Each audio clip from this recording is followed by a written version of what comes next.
Hey welcome back to MU classes. आज का video हमारा रहेगा अकाउंट्स का। इसमें हम लोग पढ़ने वाले comparative statement. So what do you mean by comparative statement? क्यों यूज़ होता है कंपैरेटिव स्टेटमेंट? फॉर्मेट क्या है कंपैरेटिव स्टेटमेंट का?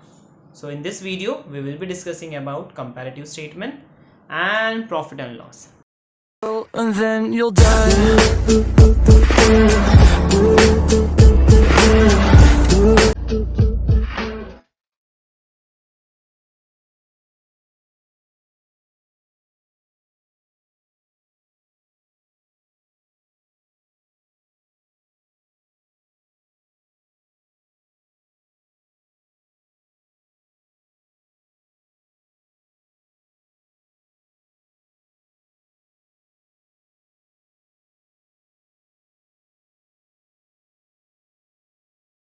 तो let's start with the format of comparative statement. देखो कंपैरेटिव स्टेटमेंट में दो टाइप्स होते हैं। फर्स्ट ऑफ ऑल यहाँ पे आपका format, for example profit and loss या balance sheet for the year ending, for the year ending 2 साल दिया रहेगा आपको, वो लिखना है। इट कैन बी 2019 और इट कैन बी 2020। 2 साल दिया रहेगा, आपको लिखना पड़ेगा जहाँ डैश किया है। So comparative statement of it can be balance sheet, it can be profit and loss, आपके क्वेश्चन के हिसाब से। पर दोनों का फॉर्मेट क्या रहता है? कंपैरेटिव का सेम रहता है।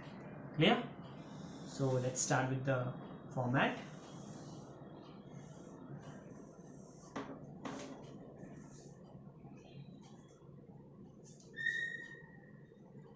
सो जो फर्स्ट कॉलम रहेगा वो आपका रहेगा पर्टिकुलर। जो फर्स्ट कॉलम रहेगा वो क्या रहेगा आपका? पर्टिकुलर। सो पर्टिकुलर में क्या आएगा?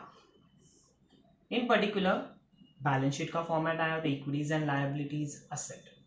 अगर प्रॉफिट एंड लॉस रहा तो revenue from operation, other income gives you total revenue, फिर expense, other expense gives you total expense, फिर रेवेन्यू में से एक्सपेंस माइनस करोगे, what you will get? Net profit before tax. फिर उसमें से क्या माइनस करोगे? टैक्स। सो आपको मिलेगा नेट प्रॉफिट आफ्टर टैक्स। ये जो फॉर्मेट है प्रॉफिट एंड लॉस और बैलेंस शीट का, मैंने प्रीवियस वीडियो में एक्सप्लेन किया है, आप जाके देख सकते हो अगर आपने नहीं देखा है तो। ठीक है। सो पर्टिकुलर के बाद आता है आपका नोट नंबर। जब आप हायर क्लासेस में जाओगे तब ये नोट नंबर दिया रहेगा, और इन 12th स्टैंडर्ड आपके पास नोट नंबर रहेगा नहीं। ठीक है। और ये नोट नंबर आपके फॉर्मेट में लिखा रहेगा। For example revenue from operation 1, सो 1 का एक कॉलम दिया रहेगा। सो अभी आपको ये समझने की जरूरत नहीं है, बट फॉर्मेट में होना चाहिए। मैं आपको गारंटी देता हूँ कभी भी एग्जाम में आपका नोट नंबर नहीं आएगा। फिर उसके बाद third column will be of previous year. Which year? Previous year. Previous year for example अगर क्वेश्चन में आपके पास 2 ईयर दिया रहता है, फॉर एग्जाम्पल 2019 एंड 2020, सो आपके लिए प्रीवियस ईयर क्या हो गया? 2019। Clear?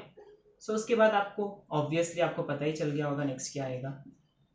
Current year. So previous year ये है, तो अभी क्या चल रहा है बच्चा? Current year is 2020। क्लियर? फिर उसके बाद 2 कॉलम और बनते हैं। One is absolute change. कौन सा चेंज? Absolute change.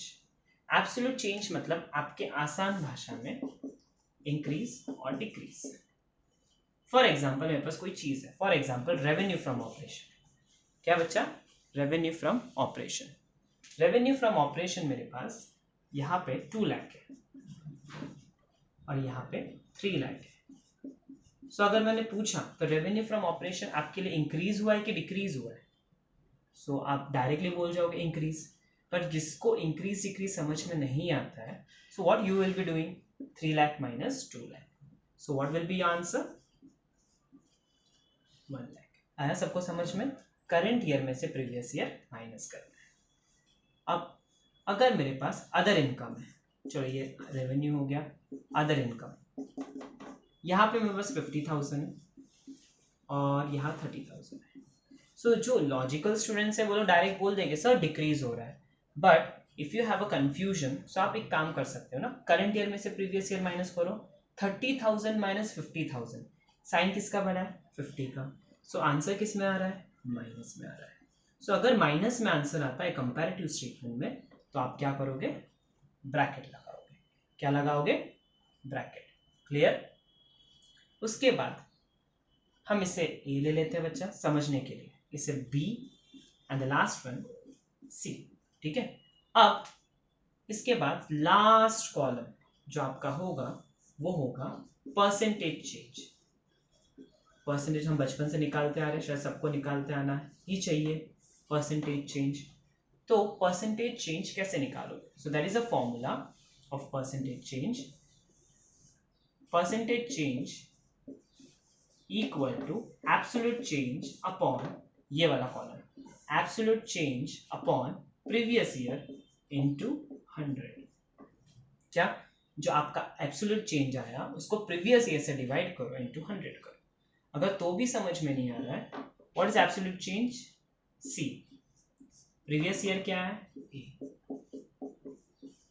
ये भी कर सकते हो, C by A into 100, C by A मतलब कुछ भी करोगे डिवाइड किससे करोगे, प्रीवियस ईयर से करोगे।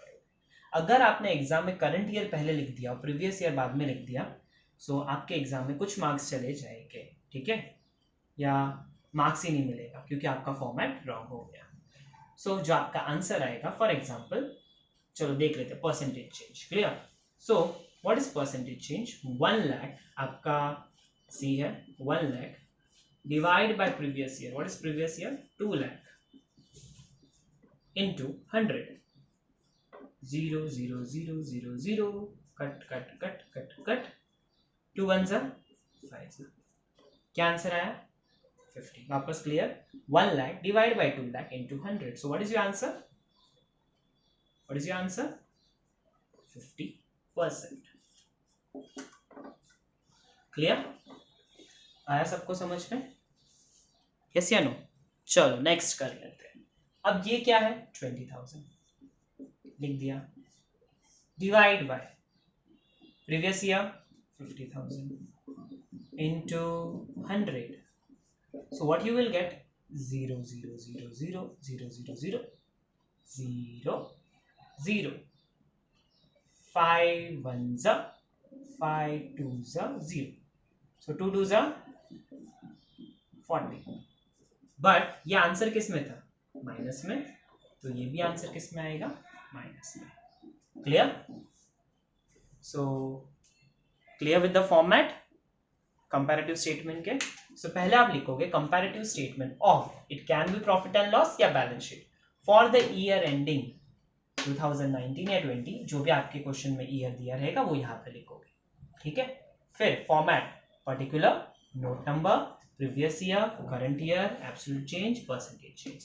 प्रीवियस ईयर क्वेश्चन में दिया रहेगा जो पिछला साल रहेगा, करंट ईयर क्वेश्चन में दिया रहेगा जो इंक्रीजिंग में रहेगा, absolute change current year minus previous year, percentage change absolute change upon previous year into 100, मतलब C by A into 100। Clear with the format.